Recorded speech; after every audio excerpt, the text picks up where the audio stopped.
Elida is currently the only team in the PCL to be on any kind of winning streak. The Wildcats have won 3 in a row and put that streak on the line tonight against LCC.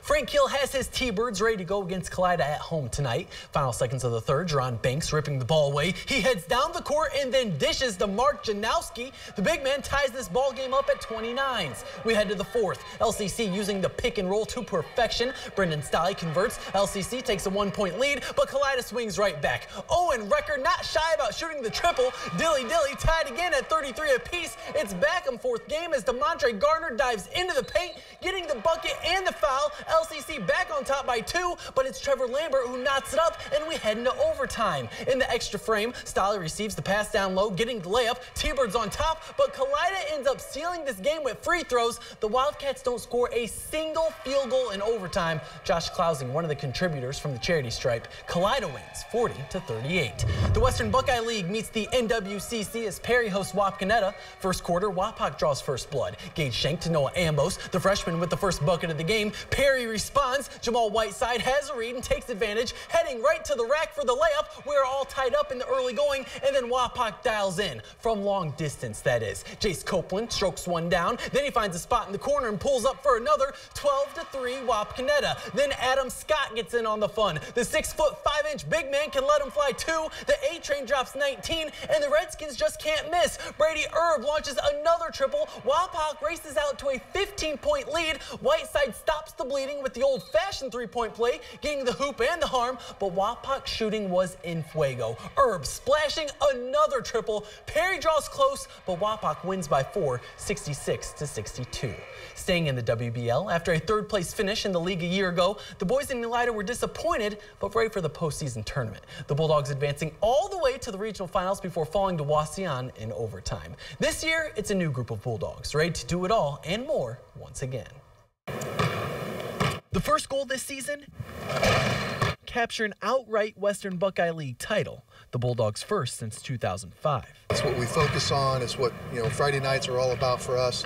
So to put it out there, to dangle the carrot a little bit with our guys, the WBL is really important. It's definitely something we want to do. We want to leave our footprint on Elida history, and doing it our senior year will be how we want to go out. We want it all for ourselves, not try to be selfish or anything, but that's like one of the biggest things on my checklist this year. Despite losing big names in Drew Sarno and Balin Stinson, Elida hasn't missed a beat since their regional final run.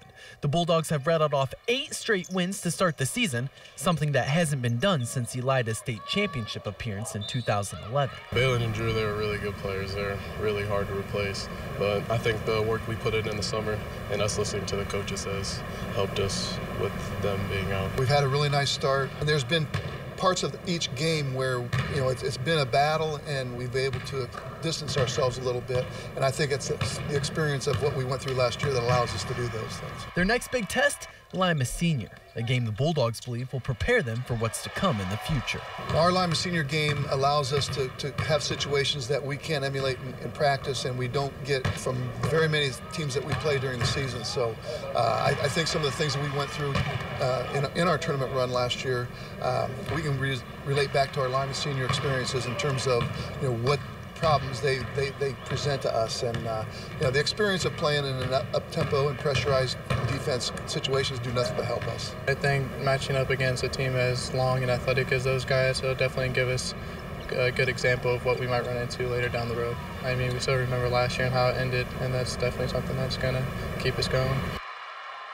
The game between Lima Senior and Elida is this Saturday. As we exit the hardwood, we head into college football, see action from the gridiron, plus hear from the Buckeyes right after this quick timeout. Welcome back. We are just 2 days away from the Cotton Bowl, and Ohio State is ready to go against USC. The Buckeyes are the only team in the nation with a top 10 offense and defense, and that defense will be tested against USC's 15th ranked offense. One of the big names the Buckeyes will have to zone in on, arguably one of the best quarterbacks in the nation, Sam Darnold. He's very accurate. He can make throws, like I said earlier, that you don't really see get completed in college. It's just too much to ask of our secondary to be able to do it all on their own. We have to play our part and have a major role in this game in affecting his throw. And they'll cover him up, and we just have to. I think it's even more just because he's so talented. As for the bowl games that were played today, first one at Independence Stadium. Florida State favored by as many as 17, but in the first quarter, it's actually Southern Miss starting the scoring. Quadra Griggs gets in from 5 yards out to take a 6-0 Golden Eagle lead. But here comes Florida State. James Blackman downfield to Auden Tate. The 20-yard strike gives them a 7-6 lead, and then the Seminoles start to pull away. Blackman to a wide open Cam Akers. No one around him. Seminoles roll 42-13. As we move to New York, Yankee Stadium is the site for the Pinstripe Bowl. Second quarter, Nathan Stanley rolling out to his right and hitting Noah Fant. Iowa goes on top 10-7. Boston College responds. Darius Wade fakes the handoff, has all day in the pocket, throws it downfield. It's tipped, but Tommy Sweeney still hauls it in. The 39-yard strike makes it 14-10 in favor of the Eagles. We go to the fourth. Drake Kulik just pounding one in to give the Hawkeyes the lead. It's 27-20 in favor of Iowa. Boston College has a chance, but here's where karma checks in. Wade's pass is tipped, this time in the hands of Josh Jackson. Iowa wins 27-20. All right, thanks, John. We'll be back with stocks.